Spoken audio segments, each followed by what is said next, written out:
Imagine stepping outside right now into air so cold it burns your lungs on the first breath. No jacket, no heating, no walls. Just you, bare skin, and a wind that has been building strength across 1,000 miles of open ice. How long do you think you'd last? 10 minutes? An hour? If you're lucky? For your ancestors, this wasn't a thought experiment. This was Tuesday, for roughly 100,000 years, spread across multiple ice ages. Human beings didn't just endure this kind of cold. They raised children in it. They grew old in it. On the rare occasions the cold let them grow old at all. So how ruthless did the Ice Age actually make early humans? Let's find out exactly how cold it got, what it did to the human body, and why some of our closest relatives couldn't survive it at all, even though on paper, they were better built for it than we were. How much colder was it? Really? Climate scientist Jessica Tierney and her team at the University of Arizona used ancient plankton fossils, tiny frozen thermometers from the ocean floor, to calculate the answer. Published in the journal Nature, during the coldest stretch of the last ice age, the average global temperature was about 6 degrees Celsius colder than today. Is 6 degrees really that dramatic? It sounds small until you remember a 2-degree shift is currently reshaping our entire modern climate.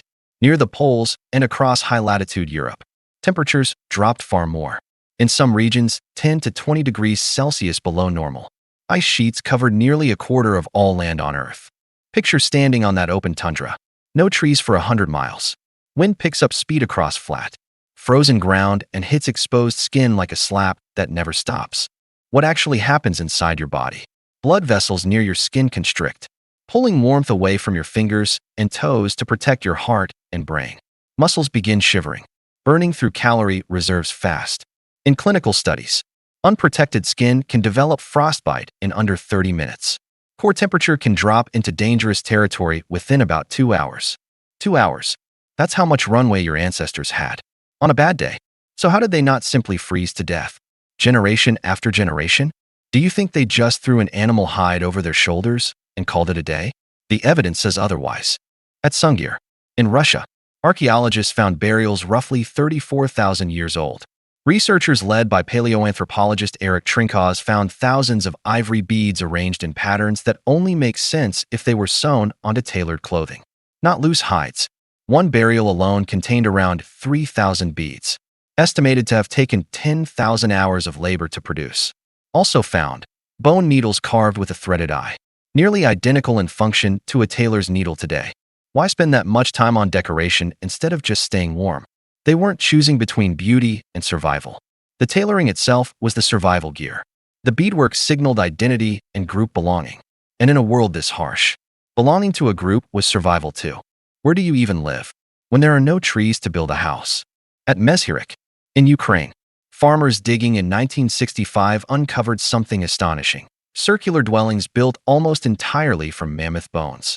Radiocarbon dated by archaeologist Wei Chu to roughly 18,000 years ago, right in the harshest phase of the entire Ice Age. Timber didn't exist on the open steppe. Mammoths did, plentiful and already dead in large numbers near ancient river bends. Each structure spanned 6 to 10 meters, built from over 100 bones, likely covered in hide for insulation, with a hearth near the center.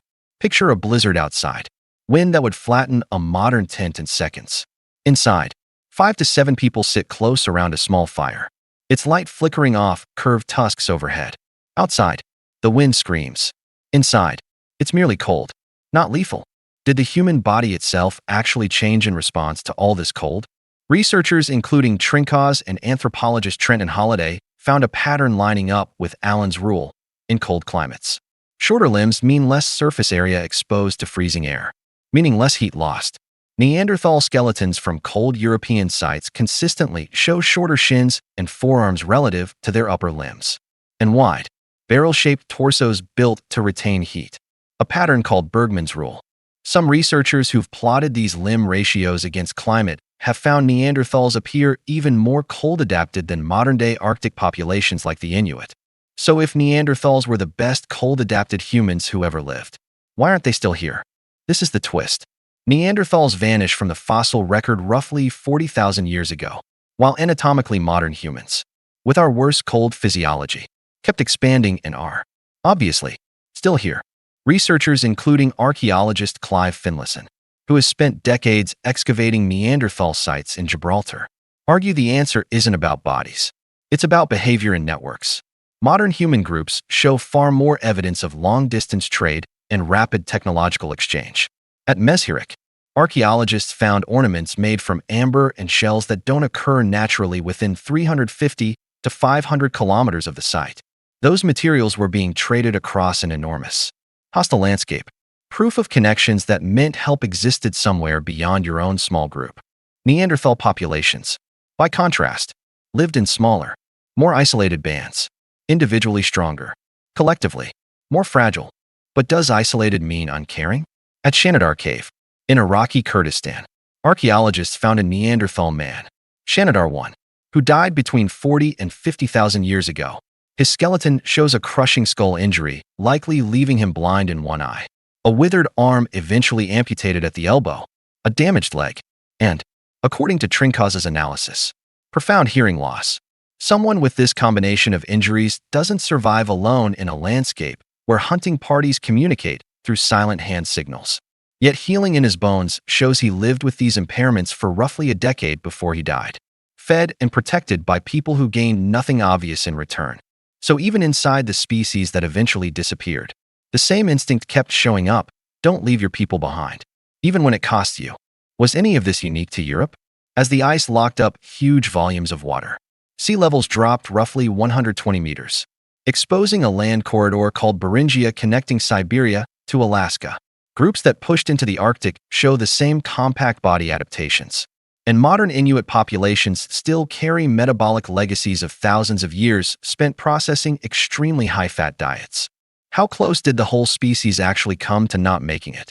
Geneticist Ron Pinhasi analyzed ancient European genomes from just after the coldest peak and found remarkably low genetic diversity, pointing to small, isolated bands, some estimated at fewer than 30 people, scattered across a hostile continent, where a run of bad winters could erase an entire lineage.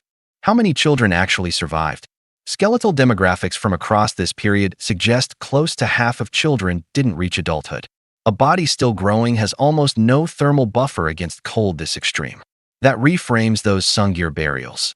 Some of the most heavily beaded graves belong not to adult leaders, but to two children, buried head to head, more richly adorned than the adult male nearby. Grief this elaborate doesn't happen in a culture numb to loss. How did people even get enough food? The mammoth steppe was paradoxically one of the most productive large animal ecosystems ever, supporting mammoths, woolly rhinoceros, reindeer, and horses. A single successful mammoth hunt could feed a group for weeks. But hunting an animal that size was a coordinated, high-risk act, sometimes ending in a hunter's death rather than a full larder. The same frozen ground that threatened to kill you also worked as a natural freezer, storing meat for months. Now here's where this loops back to you. Every time you put on a coat without a second thought, you're using a solved problem that took your ancestors tens of thousands of years and countless fatal experiments to figure out.